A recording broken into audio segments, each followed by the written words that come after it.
wants to tame me. You can't catch me on the run, cause I'm gone, yeah. I blaze trails, set fire to what's behind me. No, I'm never looking back, I'm on the run. I could only ever be what I'm made to be. It feels good when I'm living on the edge. Watch me now, go like thunder, gonna shake the ground. Can't stop me now, I don't give up and I won't back down. I'm a force of nature, can't be contained. I got lightning running all through my veins. Watch me now, watch me now.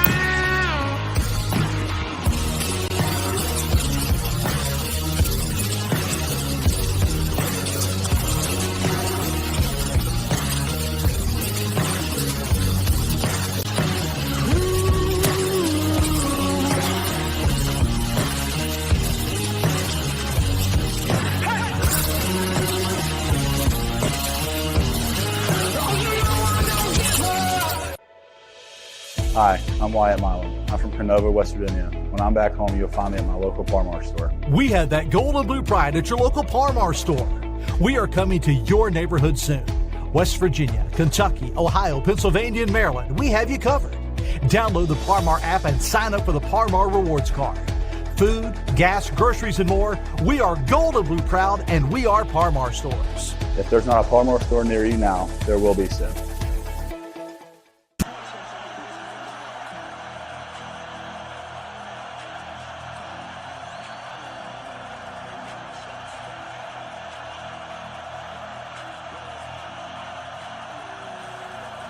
And hello, and welcome to the WolfMan's.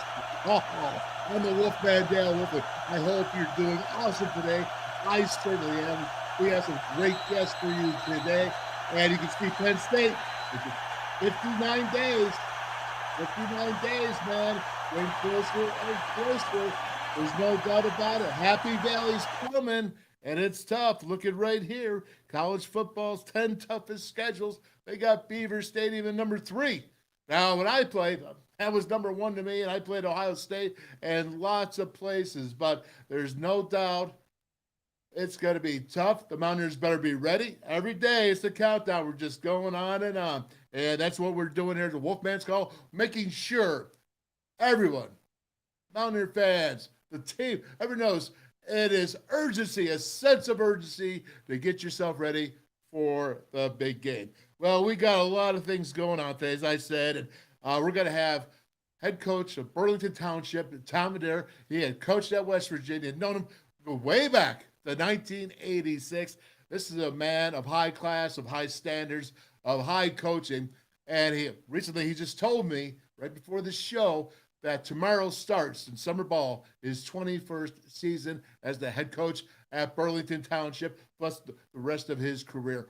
Wow, what a special thing we have, because today we're going to be talking about professionalism in high school. So excited, so fired up. But let's take care of a little bit of business beforehand and get right to it here with the West Virginia. And we're going to have Darryl Prue on today as well. After Coach, I'm going to go ahead. West Virginia right here, and you're going to see here, this is their camps. So their camp is coming up Monday, July 17th, Milan Park Community Center, West Virginia. Go ahead, hit it. At Bridgeport, Wednesday, July 19th, 12 p.m. to 3. Again, you want to go ahead and check it out. West Virginia Skills Camp. I tell you, John Flowers, you are welcome. I'm happy to do so. Support my Mountaineer basketball hoop brothers and getting out there. And I'll tell you what, it's a lot of fun to watch them in the whole tournament. So whatever we could do, Mountaineer Nation, I know they appreciate it, and I know how much they enjoy it. Getting right to GameChangerUSA.org. Y'all know, if you've been following the show, GameChangerUSA.org is about preventing substance abuse, opioid abuse in our teenage youth. It's huge. It's a big deal. And we have to do it. We have to win because we can't let our youth suffer. One pill can kill. And it's happening all over. It's an epidemic in West Virginia. But in West Virginia, they're taking their own, our own, and we're making it, and we're going to make the difference.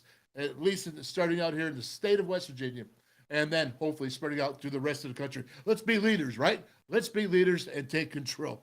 GameChangersUSA.org. Jump on whatever you can do to help.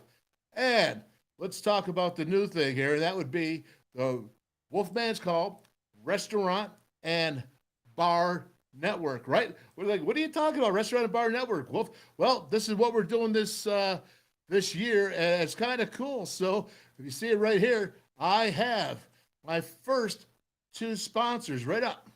It is this. It is Morgantown. We got the Legends Grill, Sports Bar and Grill in Lakeview Resort out there. I know Coach Tom was coming up. He's going to know what Lakeview is all about as we used to stay there. And in Bridgeport, you got the Brookside Bar and Grill. Robbie Davis there. So, again, they're starting out in Morgantown. It's two, and we got a lot more coming up. We're not even officially going to start doing this till Monday. If you have a restaurant, if you have a sports bar, and you want to sign up and you want to get to be advertised here by the WolfMan's Call just by signing up for free, we go ahead and email me at wolfmanscall@gmail.com. Once again, that's wolfmanscall@gmail.com. We have our first two sponsors. We're jacked. We're fired up. I know DP's going to be all fired up about that. Darryl, Prue, my man. But before we get there, let's go ahead and get to my main guy here. I have not talked to him except right a couple minutes before the show. It's been quite a few years, but some things just don't change. And I've watched him through the years, and I've watched how he's crafted his team and how he's coached. And let's bring on head coach Tom Madeira, Burlington Township High School. Coach, how you doing? Good, Dale. How are you today? Oh, I'm doing great, man. Doing fabulous. You look well. I mean, my goodness, you kind of look how you did like 30 years ago. I'm telling you, it hasn't aged you much. And that's unusual as a head coach. Sometimes you feel it, though. Yeah. Well, head coach, let's talk about this. Now, you told me that you're starting your 21st year. Give us your background here. Yeah, I left West Virginia after the Fiesta Bowl, and I went to Navy, and I got my a real taste of college football because Coach Nealon was very, very instrumental in getting me the job with Elliot Uselak. They coached together at Michigan. Well, while I was there, Elliot got fired, and now we're looking for a job. And college, high school, I just wanted a job. My son was just born. I ended up at Holy Cross High School in Delran, New Jersey, and I have been in New Jersey now as a head coach for 31 years. 31 years. And, you know, what's the rankings there in the state? Because I know they could kind of go high. So what are your rankings, and where's Burlington at? We're different than a lot of states. For example, if you're a Group 5 school, you're the biggest high school in the state. We are a Group 3 school, so we're kind of a medium-sized school. Medium-sized school. Yeah, we've had, for a medium-sized school, since I've been there, we've had 3 kids in the NFL. So we've had a fair amount of success with having good kids. 3 kids in the NFL. That's pretty good, man. I mean, honestly, that's not bad. I go back to my time, and we had 3 people in the NFL. My high school in Orchard Park, and that goes way back to the 70s. So I'd have to say that's pretty good. How many guys, Coach, have you put into college? Not even just Division I, but how many guys have you sent on to play football in college? Whew, that's a tough one. When you go back all those years, especially when you go Division I, II, and III, a lot of kids. I was real proud of when I first got to Holy Cross. Brian Pukenis, Kevin Landau, Casey Schiller, Avon Coburn, Kevin Sandor, and I think Isaac Irby. I hope I'm not missing anybody, but they all went to West Virginia. Man, I was really proud of that. Yeah, I mean, there were some great players. Obviously, Avon Coburn's still number 1 all time in rushing at WVU. I got a funny story with that, Dale. Yeah, I went to the Charlotte, I think it was Tire Bowl, and I'm sitting in the stands, and I'm rooting for both offenses. West Virginia's playing Virginia, and people are looking at me kind of strange. And I said, well, the tailback from West Virginia, he's my kid. The tailback from Virginia, he's my kid. Who's that, Coach? Wally Lundy. Well, okay, I remember Wally. Yeah, all right. Well, good deal, man. I mean, that's just an interesting story that you learned. And, I was a junior college coach, and my job, I felt like it was to go ahead and get these young players to go to the next level. I Right. didn't care if it was Division One coach, 2, 3, NAIA. All of them had money to give somehow, some way, shape, or form. Even Division Three, which you would get breaks on your tuition and all that because of football. So I thought my job was that, and I took it very seriously. And that's how I recruited, was that I'm going to place you, God willing, to the next level. Right. In high school, that I think really comes into play here. And before I jump even into the recruiting of it, let's just go ahead and say I'm bringing you on here because I've watched you throughout all the years. And when I go ahead and I put this up here, this is congratulations, coach, 200 wins as a head coach. Now I'm sure that's more right now, but that's a significant mark, and that means not only that you're old, but it means That's the first thing. It means I'm old. I've done it for a long time. and experience, but also knowing you and watching you and where you came from and applying the principles. West Virginia, you're talking about Navy. I mean, all these fundamentally sound institutions and the coaching staffs that you came from, bringing professionalism to high school football.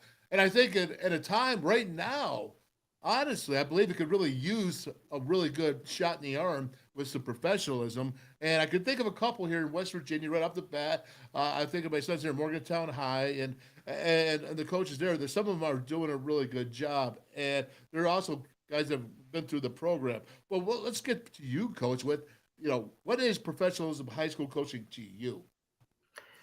Well, I think the big thing is, to me, I always wanted to stay in football, and I was a Division III player. I wasn't going any further, so I wanted to coach.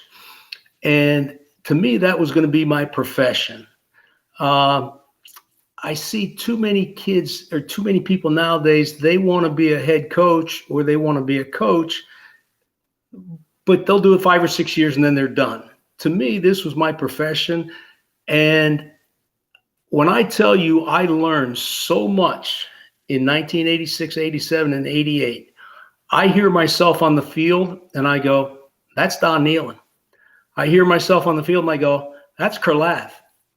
I hear myself asking questions on the field to players and I'm going, that's Steve Dunlap.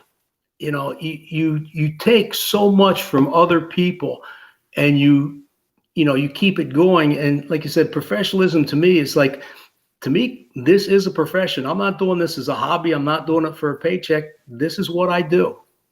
Yeah, absolutely. And I'm thinking to myself, and you gave me those names, and I exactly say the same thing to you. But I was coaching, and even when I'm just thinking about coaching and in the show or I'm calling a game or whatever it is, all those guys and those coaches, they come back in your head.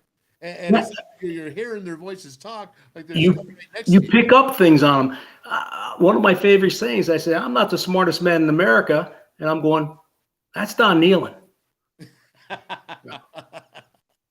Yeah, absolutely. We won't even say what Kurlav would say. No, I can't do that. Those will come out. He wouldn't be allowed to talk about it like that. But again, I think of Mike Jacobs. Oh, God, what a great, great man and offensive line coach. I would have worked for him any day of the week. Yeah, me too. And I completely agree with you. It's just all the great coaches that were on that staff and did the Don Nealon thing. Let me ask you this. When you're at your time there with Coach Nealon, what are the things that you took away really that you knew as a head guy that you wanted to maintain and keep when you were to become a head coach? Organization. I run my practices very, very similar to West Virginia. I call our defenses the way we call them at West Virginia. We've got 63 regular. We got 63 cowboy. All those things. Now, we don't do the periods like we used to. I tried to do the 5-minute periods, and that just didn't work with the horn or whatever. But I did break it down into segments, with individual, with Skelly, with team, just like we did at West Virginia. I took so much from West Virginia's program. When I had kids from Holy Cross go to West Virginia, they would tell me, they go, Coach, it was a very easy transition because everything was the same. And I go, well, yeah, they didn't get it from me. I got it from them. Well, there's no doubt. Is there anything else? Because I could think of a couple of things that I tried to apply the principles of. And coach, let's look at it this way too. Even in junior college, I keep telling people, Division One, Power Five, probably in the NFL. Although I'm not going to go there, but let's just stay in college. And Division One, Power Five, G5, Division Two, FCS, Division Three, NAIA. They're all the same. High school, it's all the same. When you talk about relationships with players, That's what it's all about. yeah, right. I mean, everybody. The money's not the same, but everything else really is when it comes to the human aspect of it. Like I was very close with Kurlev, and I'm still close with him to this day. But one thing I found out when we were in meetings, and especially when we were talking about who's going on the traveling squad, Kurlev was very, very, very loyal to his players. As tough as he was on the field and the things he said, he loved his players. And those players knew that. And I'm sure you saw that with Coach Jacobs, that Coach Jacobs loved his players. And you learned that from being around those guys, that our players have to know that we care. And all those guys there, Denny Brown, he was great, Doc and Steve used to get in some great battles during practice, and the kids knew that they cared about them. Yeah, they sure did. And it makes me think about this. When you talk about caring, I'm saying the kids caring. Well, they'd say nowadays that the kids just care about money, and they just care about, transfer portal, being NIL, whatever it might be. And my thing is this. I believe that if a kid really believes in his coach, if he really believes that coach knows that he's got his back, the kid's got to know this, though. The kid's got to, this guy's got my back. No matter what, you can push him as hard as you want to, because he knows that you're just trying to benefit him. And I agree with that 100%. And you can still keep a team together, at least the most nucleus that you want. You can't keep everybody happy in today's NIL and transfer portal, but you can go ahead and establish those relationships where that they want to play for you. And it's like, man, he's really hard on me, but I know he's looking out for me so I can be better and hopefully move on. Yeah, and the thing today with the NIL, whatever that is, and the transfer portal, what I'm not hearing is education. Coach Nealon always talked about getting that degree. When I look at the offensive line in '88, we had some smart kids on that offensive line. And if I could be wrong. I think Koken is high up in business. I think Stroy is a CEO. I think Smiter's a high school principal. I mean, you're successful because of you got that degree and you moved on. Yeah, unfortunately, you left my name out of that. Well, no, I'm just, everybody sees you. They know what you're doing. Hey, so there's a whole ton. And we had doubles, 2 lines that played. Dale, this year in the spring during lunch, I started looking at our games in 1988. We played 2 offensive lines. We played a bunch of people on the defensive line. About the only position that didn't get changed out was quarterback. We had 3 tailbacks that could have played for anybody. There's no doubt. I mean, we go back to it. I mean, Pat Marlette, who played in the USFL and had a shot in the NFL, he actually never started a game. Right. He rotated in. And he was 6'6", 290, stud, man. But we had Chris Parker, and you had Summits, you had Skip, Ronaldo Turnbull, the first rounder, right? Yeah. And I'm trying to think of the other one as Dale Jackson, Mike Fox. Foxy he was top of the line. If I can interrupt, if I could just tell a funny story about Mike Fox. Go ahead. Mike Fox, he drove like a light green Cadillac or something when he was in school. Ugly green. So I'm coaching at Navy. We're playing Notre Dame at the Meadowlands. So we get up there for our practice. The Giants are still practicing. Our bus pulls into the parking lot, and I see Foxy's car. So as we're walking out, Jeff Hostetler walks out. I say hi to him, but I really want to talk to Fox. So Fox walks out. So the first thing I asked him, I said, Mike, you're making like all this money in the NFL. You're still driving that car. He goes, Coach, he goes, that car still runs. He goes, when I leave the NFL, I'm going to have a lot of money. And that was a smart comment. He goes, I don't need a Mercedes, whatever. That car still runs. And you know what, Coach? He's got a lot of money to this day. Yes, he does. I ran into him in Charlotte at that bowl game. Yeah, for sure. And, it's pretty special as well when you think about Fox. Just the battles we used to have with everybody. It was tough all the time. But you were right about Stroya. He's CEO of a safe company over there in Ohio. And Coke is head up in federal or UPS there. So he is up there in that. And everybody really has done well, probably except for me. So you're doing fine. You're doing fine. And Skip was the strength coach at Rutgers for a long time. Yeah, he's Skippy. It's just unbelievable. What a team. What characters and what good people. You know what I liked about that team, Dale? And I remember sitting in a meeting, and we were talking about recruiting, and we said, if Ohio State wants them, if Notre Dame wants them, if Penn State wants them, we're not going to get them. But let's get that blue-collar kid. Let's get that kid that wants to work his butt off. By the time they're juniors, they're going to be great players. And when you look at some of our kids that came in as freshmen, then as sophomores, and you saw them develop, they might not have been a five-star blue chipper, but by God, when they were juniors and seniors, they could play. Yeah, Mike Fox, 6'6", 216 defensive lineman. Yeah, and it's just a tough kid. Yeah, absolutely. Okay, Coach. Well, let's move on from WVU to Navy. What did you pick up there, Coach, that you could take and apply to your high school? Because I'm going here somewhere with this. Navy was run very, very similar to West Virginia. And I would sit in meetings and I would listen to Elliott talk, and I'm like, doggone, that sounds a lot like Coach Nealon. I was putting two and two together. I'm going, that's Bo Schembechler. But the programs were run very similar. What I learned more at Navy than anything, well, coaching-wise, I learned how to defend the wishbone. We ran the wishbone offense. Army ran the wishbone offense. In spring ball, that's all we did was wishbone.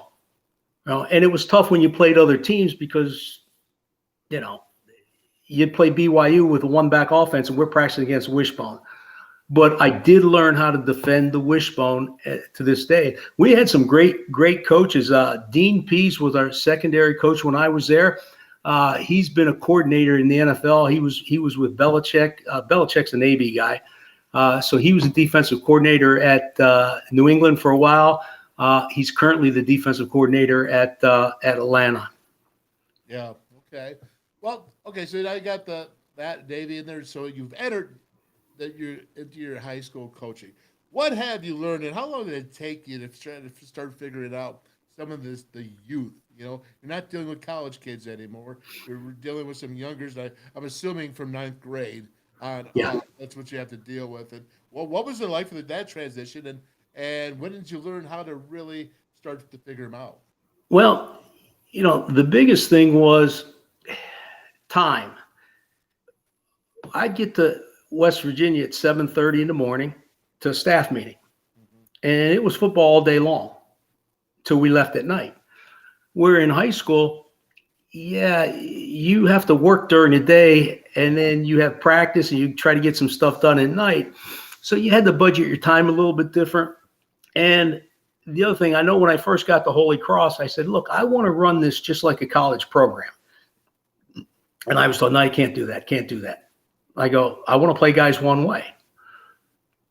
And one of my best coaches was with me. He's a WVU guy, played at WVU. His son played at WVU, Joe Tafoni. Yeah. And, Joe says, we can't do that. I said, Joe, let's try it. Instead of playing 14, 15 kids, let's play 22. And boy, we adapted that philosophy, and we got much more out of practice because guys were only learning one side of the ball. And it's been successful to this day. I still use that. Okay. Well, that's really impressive in high school when you can do that. And when you're looking at the high school kids now, what is the biggest change in the 31 years of head coaching that you see in the kids from back then till now? I'm a big believer that I don't see a lot of change. I see it more with the parents that they want things given to them. But from the time that we started this 31 years ago, and we haven't changed, the kids know what's expected of them. I tell them this. I said, I don't care how rich your dad is. I don't care how good looking your mom is. The best players play. And as long as we adhere to that the best players play, that you earn things, we don't have a problem. And I think our kids understand that from day one. And it hasn't been that hard. Yeah, that's pretty cool when you can establish it. I think what you're talking about then in more general terms is you have an identity because you set a culture up. And that's your identity. And that's really what I've been talking about. And when I play that intro to Penn State, because I know you've coached while we were there at Penn State, and you know how hard of a place that is there, even just to hear. Oh, we had them beat in 87. Oh, we had them beat. And they scored 2 touchdowns late. Oh, that was horrible. Yeah, we all lived that one over many times. But the ways, I just say, it's so hard that this young team of the Mountaineers. But so the reality is that you have to develop this culture to make it your identity. And if you have an identity, then you most likely 100% have a culture. Do you agree with that? 100%. I look back at our identity at West Virginia, and I'll never forget Kurlav saying this in the meetings in the spring. He goes, we're not doing enough inside drill. He goes, if we do inside drill every day in the spring, we're going to have a tough football team. And our identity is we are tough football team on both sides of the ball. And he was right. And to this day, I try to do that at least once a week, maybe twice, do a 10-minute inside period, because we got to be a tough football team. Football's still blocking and tackling. Yeah. Well, that's what I've been trying to preach on the show. Not that I don't know if people are listening or not, but the idea is that, there's the tackling skills are down. The blocking skills are down. There's so many fundamental skills that are down. And again, going back to the whole reason why I asked you to come on, besides I wanted to see you, is the fact that there's not enough fundamentals being taught in high school or college. It's frustrating because they watch games on Sunday, and I'll watch defensive players run in there with a shoulder and nobody wraps up. And then our kids want to do that. You're not going to tackle anybody like that. Number one, you're not in the NFL. Yeah. Yeah, that's for sure. There's no doubt. And I got Darryl Prue coming up. I don't know if you remember him from West. Oh, I remember him. Yeah, absolutely. He's coming up, and he's going to talk about the lack of USA basketball fundamentals because the rest of the world's catching up. That's one of his topics today. Just like he's got the underage team got beat by Turkey, mm-hmm. In the World League. I mean, it's like, are you kidding me? So, again, missing out on fundamentals. I think the same thing's going on with football, but there's just no competition anywhere else. I like a good football. So, again, is you're seeing. Well, and especially at the high school level, yeah, you just might be better than somebody else. Yeah. But if you don't I'll never forget that. We had a kid, Kashif Moore. He went to UConn, and then he never made it into the NFL, but he was on NFL teams for 6 years on the practice squad. In fact, he was with Pittsburgh for a while. But he caught a long touchdown pass, and our wide receivers coach just ripped into him. And people are on the sidelines looking at him like, why are you yelling? This kid just scored a touchdown. He goes, because what he did, he can get away with it at the high school level because he's just better than them. But if he does that at the next level, he's not better than them. And I see that in our fundamentals with kids. They're just better than somebody else. And I go, but you're not going to succeed at the next level if you don't do the little things right. There's no doubt about it, Coach. And you know what? Let me just ask you this before I finish up with you. Is there anything that you find, besides just being steady, like your program is, that you can do or other coaches could do or parents could do to help their high school programs better? Are you talking like in football or recruiting? In football. Just having a better program, having better kids understand, more committed to the team. It's kind of like what you said is you have that now. There's so many high school teams that they don't. Yeah, I tell our kids every year, I said, how many people want to win? They all raise their hand. How many people are willing to do what it takes to win? And I give them this parallel, and it's probably not a good one, but I give it to them. I said, you all say you want to win, but are you willing to do what it takes to win? I said, how many people want to go to heaven? They all raise their hand. I said, how many people want to die? All the hands go down. And I go, well, until you die, you ain't going to heaven, And it's just a thing like, hey, you got to be committed. Like, you can't tell me you want to win and then don't do anything in the off season. Like, I encourage my kids. I encourage every one of my kids to play basketball, to wrestle, to play baseball, to do another sport. I love that. I said, but if you're not doing that, you need to be in the weight room. You need to do all the little things. You can't just show up July 6th and say, hey, here I am. Or some kids, it's not mandatory until August 7th, or show up August 7th and say, here I am. It's not going to happen. Yeah, right on, Coach. Well, listen, I appreciate everything you said. I want to have you back on before the season starts because, again, I think there's just so much here to talk about, needing more professionalism in high school and getting back to the fundamentals. But before I let you go, I'm going to say here, I was thinking about you. I got my cigar out. I had one on the golf course today. I was going to say, being on the golf course, I don't know if you're getting ready for the Masters, but you seem to be on the golf course every day during the non-school year. Yeah, see, I tell people, I said, my golf season ends Labor Day because then I got to work during the day and then it's full-time football. So I enjoy it while I can. Hey, you know Gets what? my exercise. And that's one of the benefits and the perks of high school coaching is the summers are mainly off besides a couple of weeks in summer ball where you could go out and enjoy yourself. I don't know how college coaches do it now. Like when I was at West Virginia, they recruited, basically from December to February. Then you had, the spring ball, whatever, but you were home. These guys now are out 6 weeks in the spring recruiting my kids. It's now they make a hell of a lot more money they did than back in the day, but still, like, you need to be around your own kids. Like when you were talking to Al Johnson, to me, Al was the most important coach on our staff because the kids were around him year round. He didn't go on the road recruiting. He was around the kids. So that's important. He's a psychologist right there, man. Right there. He was in their head. He was in all of our heads. There's no doubt. He's coming on tomorrow, so don't forget. You got Alan Johnson coming on tomorrow, the WolfMan's Call, talking about development. Coach, listen, man, I'm going to bring it back, all right? God bless you. Thanks for taking the time out because I know you've been busy golfing.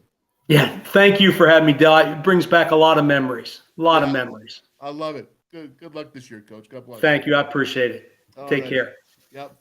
Okay, that is head coach Tom Madeira. Boy, I can't tell you. Now, when he first came to West Virginia, I could, you know what, he was just a great guy, great coach. But, boy, he was tough as nails, and he fit right in on the staff and jumped in. And, again, those are some special years. If you remember in 86 when I came, Coach, I think that's when he first came there and to West Virginia. But 86, we went 4-7 that year. And then in 87, we went 6-6, and we lost Oklahoma State in the bowl game in El Paso, the Sun Bowl.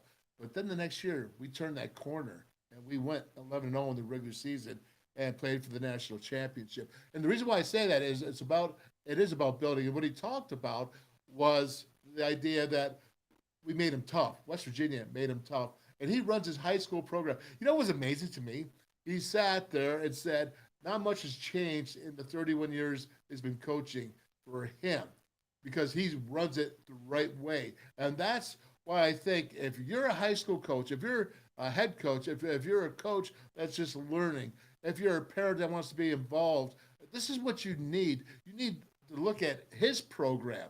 For 31 years, he's a head coach, and he's developing a program of getting kids. I didn't even forgot to ask him how many kids he thought he got into the next level playing football in schools and helping them in financial ways. It's all levels. have ways of financially helping out students to continue on their education secondarily at colleges. But again, do you know what the high school coach? I remember my high school coaches still to this day, and Bruce Frazier, and what he meant to me and what he means to me to this day, because you leave a lasting imprint. And a head football coach and coaches, let's just go coaches in general. I don't care what sport it is, but they can. And hopefully it's a positive way, because obviously not everybody's perfect and things get screwed up. But if you're in the right system, well, right there, Tom Madeira shows it that you can still coach the right way in high school. Let's go ahead and take 30 seconds. I'll be back in 30 seconds with DP, WVU Hall of Famer Darryl Prue. Hi, I'm Abby Pearson from Pittsburgh, Pennsylvania, and when I'm back home, you will find me at my local Par-Mar store. We have that gold and blue pride at your local Par-Mar store. We are coming to your neighborhood soon. West Virginia, Kentucky, Ohio, Pennsylvania, and Maryland, we have you covered. Download the Par-Mar app and sign up for the Par-Mar rewards card. Food, gas, groceries, and more, we are gold and blue proud, and we are Par-Mar stores. If there's not a Par-Mar store near you now, there will be soon. All right, and thank you, Abby. First time on the WolfMan's call on the Par-Mar Stores team. Love it. Great to have you. And now, without further ado, I wanted to get DP on. There's a lot to talk about, and a lot of things have changed here in the last couple hours. We were talking about the show, but one of the things I want to do with DP is get him on here to talk about coaching and giving out specific ideas to coaching and how to coach for the players, for the parents, and for coaches that are just learning. Kind of like I just did with head coach Tom Madeira, because these are all the fundamentals that you need to learn and to be successful, because it's tough right now. So without further ado, brother Darryl Prue. What's up, DP? How are you? I'm good, Dale. How you doing? Oh, good, man. I tell you, you jumped on early today, and you got to listen to head coach Tom Madeira. What did you think? It's always good to listen to other coaches and how they do things, because sometimes you're just like, oh, yeah, I do that. Oh, yeah, I could take that. You're always learning, you know what I mean? It's like some coaches think they know everything, but sometimes you'll always learn something from different coaches, so I took a lot from it. Yeah, I did it as well. And one of the things, it really surprised me when he said that it hasn't changed much because he's been the same. And if you build that culture, it really, you got to be there for a while. And so, it's not like it's built overnight, but it really is awesome that he can say, not much has changed for me. I'm like, wow. It's a couple things. Football is football. Basketball is basketball. You know what I mean? So that's not going to change. Then he said something we talked about earlier, relationships. Yeah. You build relationships with these kids. They'll run through the wall for you. You know what I mean? Like they'll run through the wall. So, building relationships, coaching, he knows what he's doing. He's been at the highest level. You can't tell me, not being at the highest level has not prepared you for high school. You know what I mean? So, all the stuff he forgot, they still trying to get, you know what I mean? So, no, I learned a lot listening to this segment. Oh, no doubt. I certainly did as well. And, DP, it's like our youth, if everybody still were in their own sports, like if kids saw Abby there, gymnastics and football and basketball and baseball and all these sports, and keeping our kids invested there, teach them fundamentals, teach them discipline, it would go so much better for where our culture is today. Well, the problem is it's not the kids. That's what Coach Madeira just said. Yeah, it's not the kids. You know what I mean? Like you go back to my situation. You go to some of these games. You hear the people in the stands, and they're yelling. The coach don't have to yell at the referees no more because you got people in the stands doing it for them. You know what I mean? It's like, you know what I mean? But it's like it's sad. Sometimes you get bad coaching. They won't let the coaches develop the kids. They just want to win. I watched a buddy of mine. I was at a gym a long time ago, and I watched a buddy of mine there with his son. He was 8 years old. There was another kid that was around 8. And they were just learning how to play, learning how to do drills and dribble, shoot and stuff. And his father was yelling at him. So I sat down next to him and said, look, I said, what you want? You want him to be good at 8 or you want him to be good at 18? The lady heard me. It was another parent in there. She heard me. She was like, oh my gosh, I never thought about it like that. I said, yeah, it's a process. Some people want to skip the process. And, I was one of my posts today about skipping the process. And, and she was like, oh, I just got a whole newfound perspective. But a lot of people don't want that. They see everybody else doing what they're doing. And the way everybody works don't work for everybody. You understand what I mean? Yeah, the way I trained Roy Hibbert was different than the way I trained Jeff Green and Henry Sims and stuff like that. But it's like in football, you and Ronaldo Turbo was two different guys. You know what I mean? So it's you teach the basic fundamentals, but then once you get the fundamentals, then you can add on stuff. Yep. Okay. Excellent. I mean, excellent points. I like I said, I wanted to bring you on and talk to you about the coaching and weekly, and we're going to do this. Stuff keeps happening. Hey, it's newsworthy. It's all newsworthy. Give us more stuff to talk about. I mean, you just sent me all this stuff right here. And I'm like, quit changing it all. I'm not basketball camp. What's going on? What is that? So I'm doing the thing on with the alumni game with West Virginia playing against Maryland, and right. J.R. Toothman asked me what I do, as camp. So I've done it before a few years ago. Then COVID hit and coaching high school. So I'm gonna do we're doing a free camp down in Grafton. Okay, so it's down in Grafton here. So I'm going to put this up tomorrow, and July 17th to the 19th. It says T-shirts provided, completely free. The Toothman, he's a good dude, right? Great dude. I love him. I've done it before. We had a bunch of kids. Hold on. Yeah. All right, ages 6 to 18. It's important to get this. And special guest, it says Warren Doles. Yeah, he played at Fairmont State. He was he has a guy played at Fairmont State and West Virginia Western, I think. Played for the Miami Heat. So I was his guy. He worked out. Then he went to China this year to work out the national team. So he does a good job there. Actually, he was on my staff at TC Williams also. Okay. So that's one big one there. They got Nick Carrera, basketball and fitness trainer. And this is here, Darryl Prue, WVU Hall of Fame. You need some love right here, man. Yeah. Hey, I'm going to get this out here. I'm sorry I didn't have time to put this up beforehand. And, no, it's all good. What else did you have? That was it. I mean, besides that game, everybody come out. I'll be in Fairmont, Morgantown for a few days, from like the 14th to the 19th, doing basketball and seeing all my people in West Virginia. Okay. I got this other thing here from Anthony Lewis. Now, this is Anthony Lewis, Full Court Press Radio. You know Anthony, right? I've seen the name. I know Anthony, okay? I know he's a pretty good guy. I find him to be fairly credible. I can't say I've ever think he's not, so I'm not going to even put that version on him. But it says, my prediction, my source, running Everhart to be head coach, current staff to stay, portal players to reach. You broke up a little bit.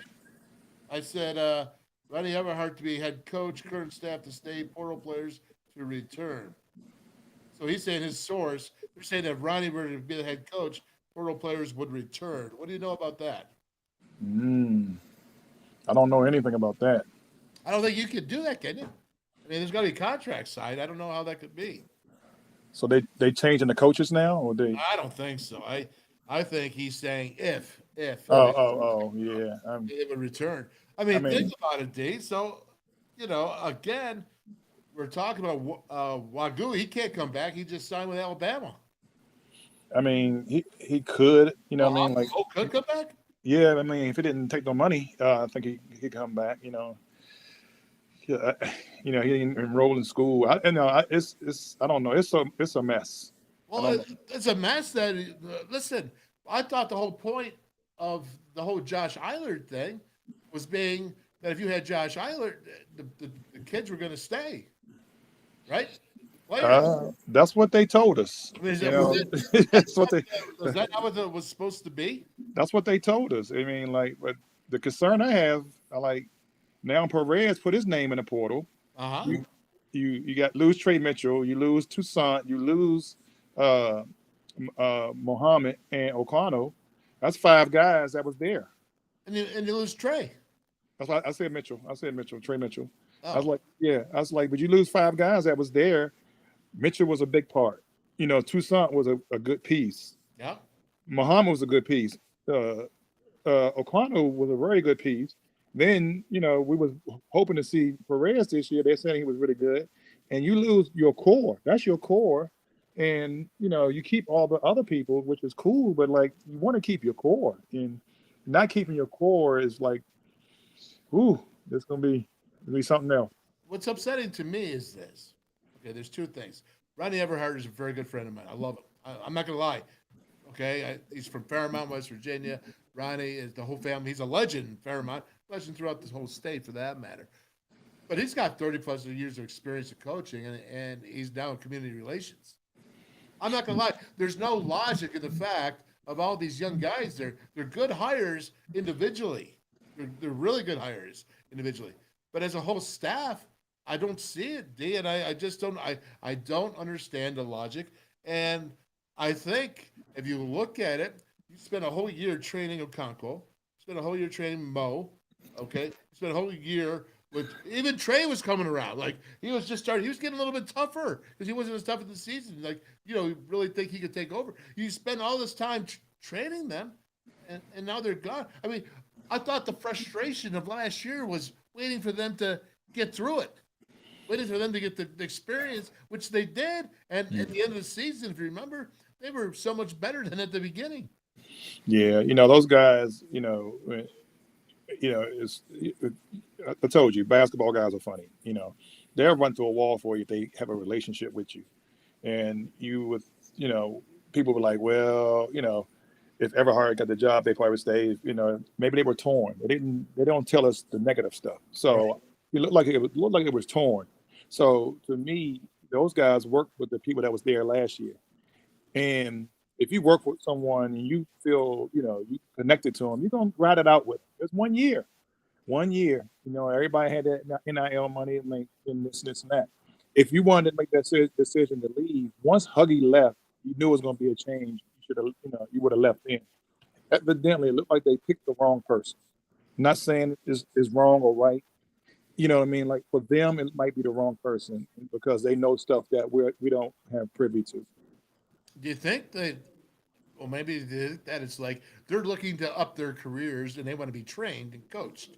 And when you have 10 years of coaching combined on his staff, that might be an issue, no matter how great of a player they were. I mean, I don't know. I'm throwing this out there. I'm just throwing it out. I have no idea. I'm a big man coach. I do big men. I specialize that. I do everybody, but I specialize in big men. And let's be honest, none of them got better.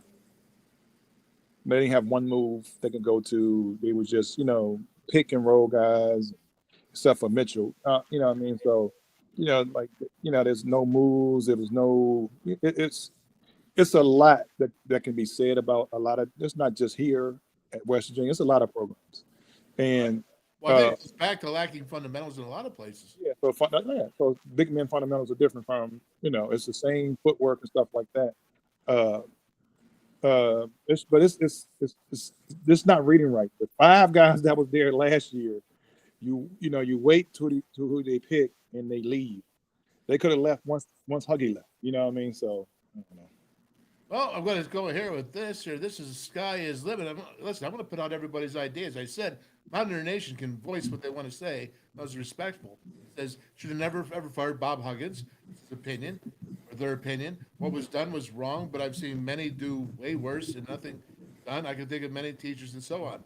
My opinion is Bob was building a championship team. Well, I appreciate you going ahead and contributing their sky is limit. And I'm not going to say I know. I don't know.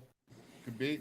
And he has to finish up here. He's allowed to finally do what he's good at and is not being held back. So can I respond to that? Yeah, sure. Go ahead. I was talking to another former college coach, and we talked about this. Yeah, he was warned. Not even about the incident from talking about the Catholics and stuff. You know, he was warned, like a DUI. What if somebody would have got killed or he got hurt? You know, would you allow? I hate to put this up. Would you allow me to get away with that? No, you know. Yeah. Would you allow me to get away? No. Yeah. So like, you know what I mean? Like, you know what I mean? Like, would you allow another coach somewhere else to get away? Like it's, you know, yeah, we love him. You know, we all love him. We root for him, and we do have a good team. But like, he made a drastic mistake. You know what I mean? I don't think it was the first one. So it's just like it's sad that we have to go through this right now, this time of year. I mean, hopefully Josh will do a good job this year, you know, to maintain. But you know what I mean. At the end of the day, there will be some new blood coming in, and you know, and get the ship back right. It don't take much, but well, they better just get back out there, take all this NIL money that they collected, this whole salary of $2 million. You gotta make it, you know, like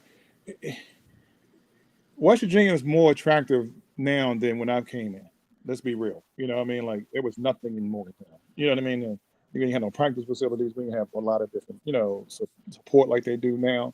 You know, it can be built back up. You know, Manhattan, Kansas is worse than I'm sure than Morgantown.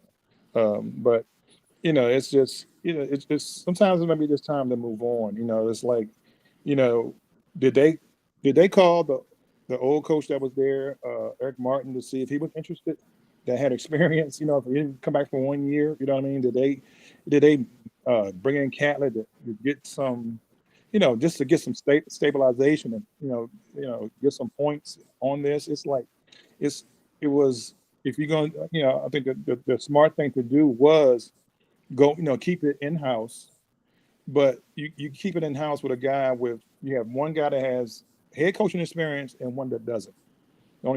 That's only been a GA. He's been a director of operations and been a coach since Eric Martin left. And that's having been 2 years. That's been like a year and a half. And you hire him instead of the guy that's been on staff for 30 years. You know, it looked good that you bring Deshaun back. You know, Alex Raroof. You know, the kid. Let's be straight. We love them all. Yeah, the McCabe thing is very you know, different for me because, you know, he left. So yeah. Well, there's no doubt about it. And so Joe Collins says we have to make a run to get him back as a key player. I'm not sure who he's talking about. Is he talking about Perez? That I don't see in the portal. Someone who can replace him. I'm not sure who you're talking about, Joe. Go ahead and refine that, if you will. Mark Holmes. Questions go deeper than athletics at WVU now with the budget and cuts. So what is happening behind the scenes, really? Well, I'm going to say, if it's about the budgets and cuts, I mean, I think Josh Howard's getting $1.2 million. I mean, I would bet as a director of operations, he was making $150. I mean, before. So, I mean, I don't know how much money you're going to save there, but you go ahead and do that. Obviously, with Bob Huggins' salary, you save a lot of money just in that. So, you know, again, I don't know about the budgets and cuts. I do know that it's happening, but there's plenty of money. You know, the athletic program has plenty of money. You know, you got assistant football coaches making almost $1 million. I don't know if they're making that much at, you know, WVU. Right? Yeah. I don't know what, you know, the coordinators are making, but there's plenty of money. I mean, you know, none of it's tied up in Huggy right now. But it's just like they up, you know, if they didn't have the money, they wouldn't have gave Josh a raise. You know, they gave him a raise to 1.2, which was nice, but they definitely have. Well, I think you brought up a good point too, is that, you know, if you're going to pay an interim coach, you probably have to, and it's just 1 year, although he has, let's state this out, he has every right to go ahead and try to keep that job, make that job permanently for him, and he has every right to do so. My thing is that I've said I'm not going to go negative with Josh. I'm going to be hopeful, but the facts are everybody that left was from last year when he got the job, and that's the fact. Yeah. So, Yeah. And when the three bigs leave, that concerns me. People, listen, I'm not ripping anyone, but those are red flags. And you're not rational if you can't sit there and say those aren't something concerning that everybody left, that was not part of was part of the team last year, and all the newbies are here. I mean, I don't know. I'm not saying there's, but it concerns me. Yeah, I mean, yeah, that's the only part that concerns is the 5 guys that left, because at least you had a core. You had Mitchell was a very good player. You had Toussaint. You had and with Kwanu and Mo, that's a solid two. Right there. Then you brought in somebody that's better than both of them. So your core was looking pretty good. Now your core is kind of gone. Man, who are you gonna go to? You only have one big now. You know what I mean? So now we lack of size. You know what I mean? In the Big 12, which is not a good thing, because my guy from Michigan is going to Kansas and he's 7'1", and he's going to be a problem. And then I see Kansas State, they're here. I saw them in the DMV and live periods and stuff, and I didn't see West Virginia. Yeah. Okay. That's you know what I mean. I seen everybody else, and they might have been here, but I didn't see them. All right, so I'm going to go ahead. I'm going to just show this right here, because sky is the limit. He's being very respectful, or she. I'm sorry, sky is the limit. I don't know what that is. Gender, regardless. But back to Bob Huggins. Remember, Dana was a drunk, so they fired Bill Stewart for a drunk. Sorry, that was just so he wanted to state this. So he just wanted to get it out, or he just wanted to get it off their chest and state it. No. They're not arguing. They're just saying. Yeah. And that is, those are all facts. I mean, the sky the limit. It's everybody. We all have our issues. We're not all perfect. You know what I mean? I just think, you put President G in the corner when you do it again. You know what I mean? Like, and I think you do too.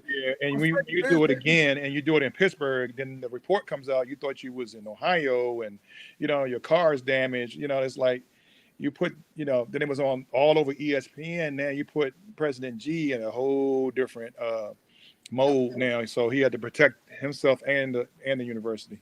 And I'm going to say this, and I've already taken his heat about this, but I'm going to say it.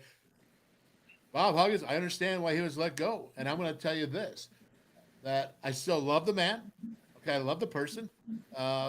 Regardless of anything, I love the man. And your friends don't let friends go when there's trouble. That's all I'm saying. I'm not defending a darn thing he did. No, I mean, I have friends growing up that do some crazy things, and you know what I mean? Like, they do what they do. I'm not going to judge how they, if I know them as a person and what they do is two different things. You know what I mean? Like, if, it was an unfortunate situation, you know what I mean? But you never want nobody to get fired, but, I understand why. But there was the guy, who was it? Joe Collins.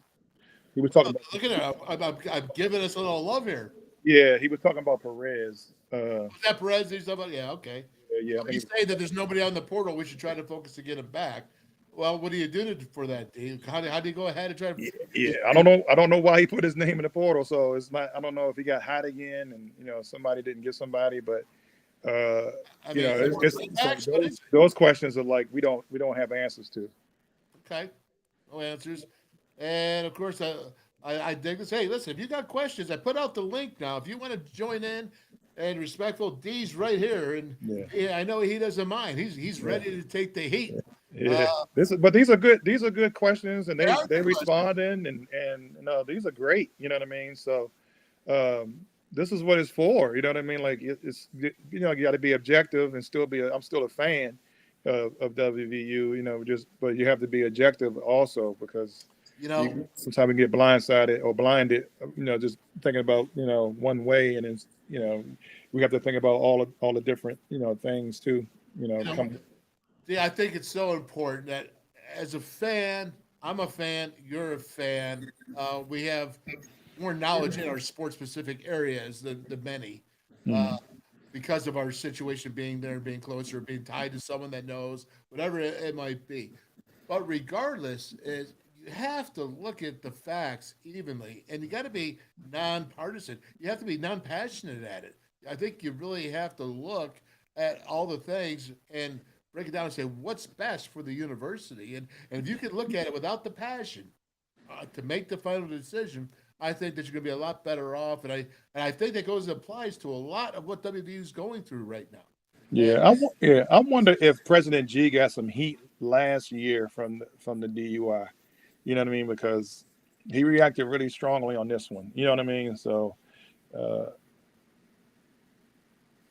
see here. Got a question. Putting it up. yeah.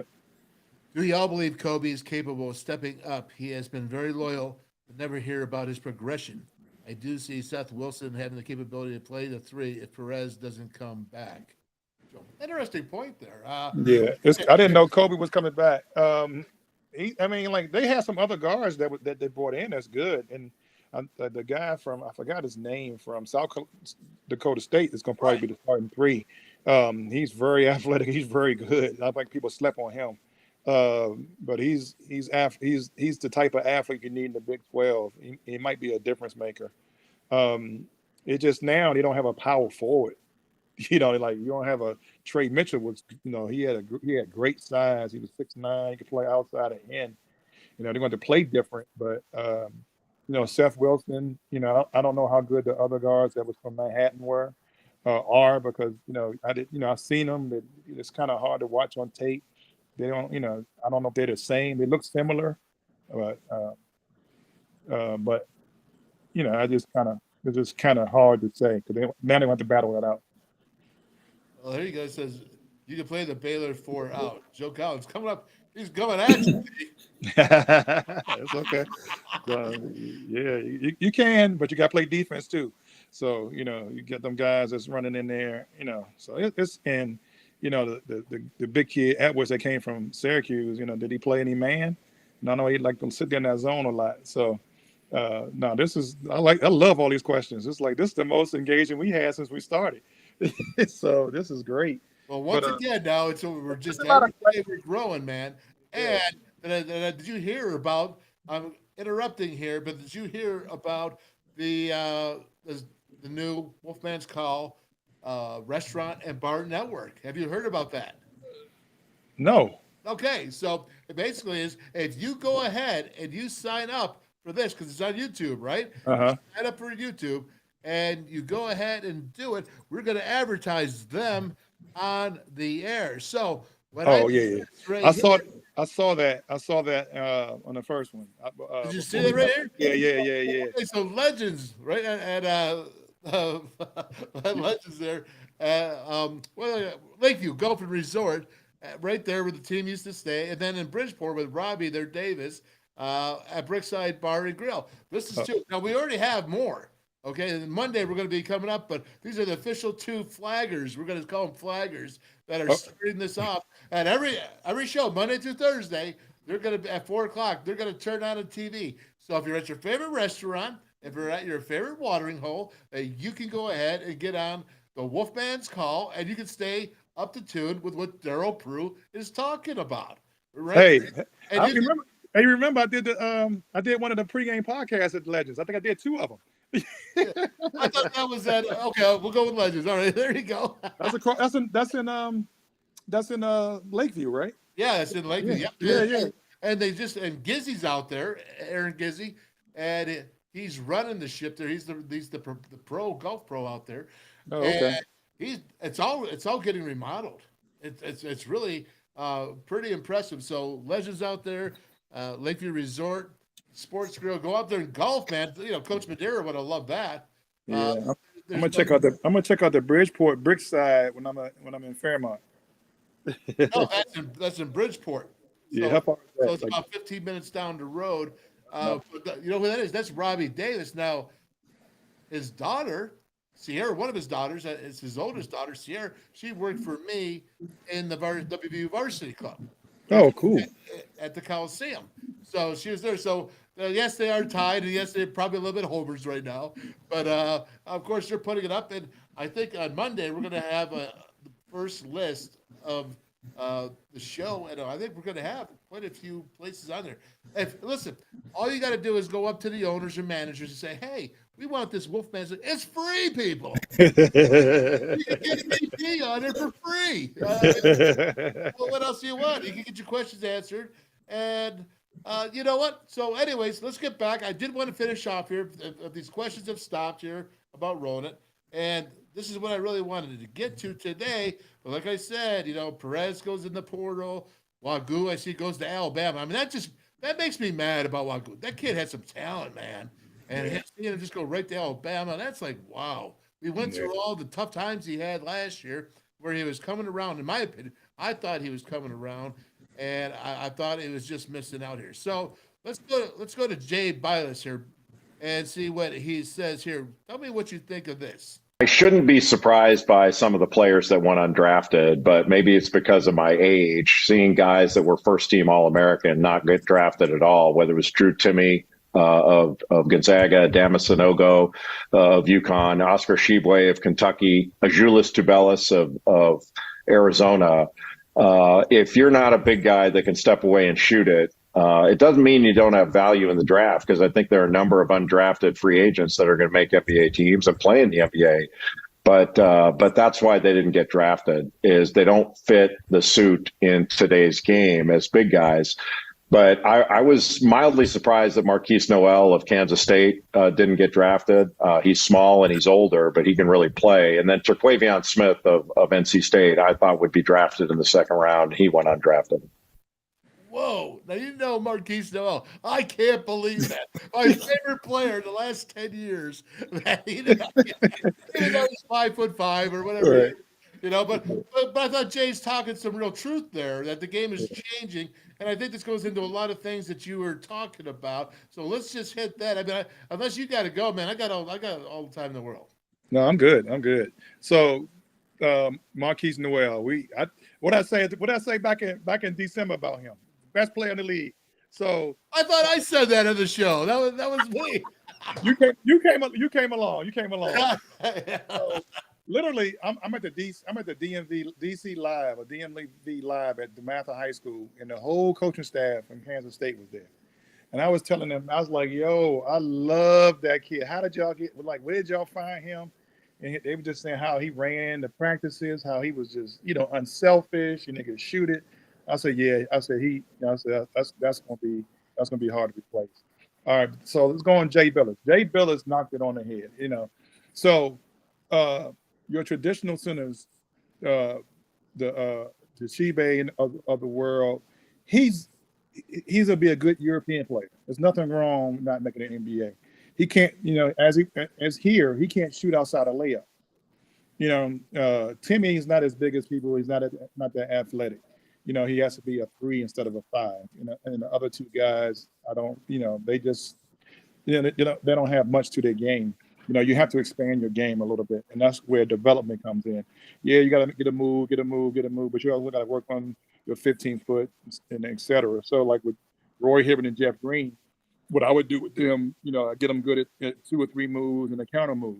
Then we started, John Thompson wanted Roy Hibbert to be able to shoot threes by senior year, and that's what he did. He could shoot them, but he knew where his bread and butter was. But it's development. Each year you add something onto your game, and sometimes some of these programs, they don't know how to, do the fundamentals in the post. They just do the pick and pop stuff, and they don't have feel for the game. It goes back to, as I sent you the text today about how the under 19 USA basketball, they lose to Turkey in the bronze game, and they lost. Oh, that's amazing. Yeah, because their bigs are skilled and they're tougher. Our bigs now want to be like Kevin Durant.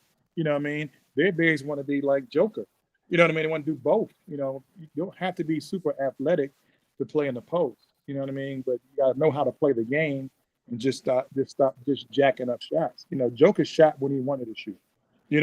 So, this is different now. Guys that can just run on the down court, chaos and shooting is basketball, but it's not. Yeah, I find that really amazing because it's the same thing as in football. Just what Tom Madeira just said. So they got a coach like you who's been around for a long time, a coach like him who's been around for a long time, and it's the same thing. They're lacking fundamentals. And like I told Coach Tom, I was like, yeah, we don't have a turkey that plays football, American football, but they do in basketball, and they're all catching up. And when you have it, I think it's the AAU's destroying everything, man. It's part of that. But remember I told you, in Europe, you have to go to school and class and graduate to be a coach. Here, I could just get a team, pay for a tournament, like you said, AAU tournament, pay for a team, get everybody on my team, And if I don't like him, another parent going to start their own team. You know what I mean? There's no fundamentals being taught. The youth basketball trainers are watching YouTube to teach these guys. Oh, look what Steph Curry did. Let's practice this move. I go to a gym every Monday and Wednesdays to get shots up, to get ready for my old man league. And I look down the other guy working out. He has these guys doing step around, doing this, doing that. And they don't know. There's no fundamental stuff. It's all the stuff they see on TV. It's nothing they learn. You know what I mean? Like when I worked with Roy Hibbert and Jeffrey, it was stuff that I learned throughout the years, and I added my stuff onto it. These guys are just watching YouTube and try to train people, and that's not how you do things. Just like in football, I can't watch YouTube and go train somebody on the offensive line. I can't go watch techniques on how to be a cornerback or a linebacker. I can't do that. I haven't been taught. I wasn't in the trenches either, but I haven't been taught. There's no doubt about it. It's just it really does amaze me. And I want to say this, just closing up, that there's so many similarities. And I think it's kind of like when Little League football, when they're running these really crazy schemes that, it's not the belly, it's not the trap, it's not the sweep. It's, you guys who are trying to run the air raid. And they skip all the fundamentals about everything else, but they're great coordinators, right? Or they're great head coaches, and that's what it is. And they really don't understand because they don't spend the time. But I'll tell you, that whole thing about having to graduate from school to be a coach is really, it's eye-opening. Yeah. It's eye-opening. Yeah. And it makes a lot of sense, and it's logical. Yeah. So, USA basketball has something similar. They don't, they're a very tight knit group, and they're trying to take over AAU because it's so bad. You know what I mean? Youth development. So I did a clinic with them recently, and we just went over the basics, shooting, dribbling, passing. You go through all these basketball trainers, nobody works on passing. Nobody works on rebounding. I remember when I was a little boy, I had to rebound for the older guy. So you learn how to rebound. So I've rebounded in the past, small stuff like that. So now you got these trainers chasing these rebounds for these guys, and all they're doing is just shooting. And that's what they do in games. It's just the lack of fundamentals in the youth development is horrendous. All right. Yep. I agree with you. You got anything else for the lost cause here? That's I see is kind of a lost cause of what's happening, but it's hard to put on the brakes and stop it. Anything else you got there, D? No, I think if the people are listening, we appreciate you. With all the questions today, I love it. That was great. I love to have the back and forth. You might not agree, I might not agree with you, but it was very adult like conversations on here. And we're gonna bring up more stuff, more coaching tips next week. More even youth development, even with youth development. So we're gonna have more tips and stuff like that. Any more questions y'all have, please feel free. And come check us out in Fairmont on the 15th of July. So I'll have that up tomorrow, and we'll have it for sure next week. Then have it up there every day. So for the Tooth Man, we'll do it. You know what I mean? Yeah, definitely. That's the 17th. I was talking about the alumni game, them old guys playing Maryland versus West Virginia. So that'll be a great watch. Well, go ahead. Throw that out there real quick. Yeah, so West Virginia is playing against University of Maryland alumni July 15th at Fairmont State. Doors are open 5:30 to sign autographs, and the game is at 7. Then I'm coaching, right? Yeah, me and Jared West are coaching. We'll be two of the coaches. Well, hey, that's 2 of the MHL guys, Mountaineer Nation legends, right? And by the way, I'm coming to heckle you guys. I am just going to start heckling you. And I'm gonna be like, he doesn't know what he's talking about. And I'm just like, hey, fire him. Hey, Dale, the last time I got heckled, I got hit. Now, please don't do that. I might have some PTSD. Yeah, no doubt. All right. I won't take you there. We'll have to forget for that. All right. Well, listen, man. Great talking, DP. Great show. We'll get that up. Don't forget about all the camps I put out there. I can't remember them all. And last leading shot. Harmar Stores, Stationers, and Power Mini Batteries. Right now, these are your sponsors for the WolfMan's Goal. Have a great day, all. Hi, I'm Traylon Davis. I'm from Jackson, Ohio, and when I'm back home, you will find me at my local Par-Mar store. We have that gold and blue pride at your local Par-Mar store. We are coming to your neighborhood soon.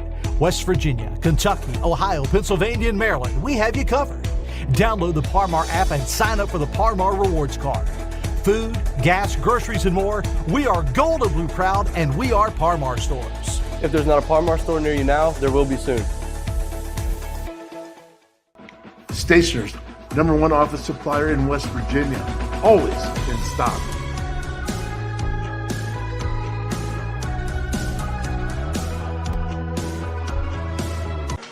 All many, the anywhere, anytime chargers, powering a connected world. Never buy AA batteries again. Rechargeable 500 times plus. Paul Mini AA USB lithium battery, as easy to charge as your cell phone. Sustainable energy. Stay charged. Go green, save green. Feel the power of Paul. Order now at paulmini.com.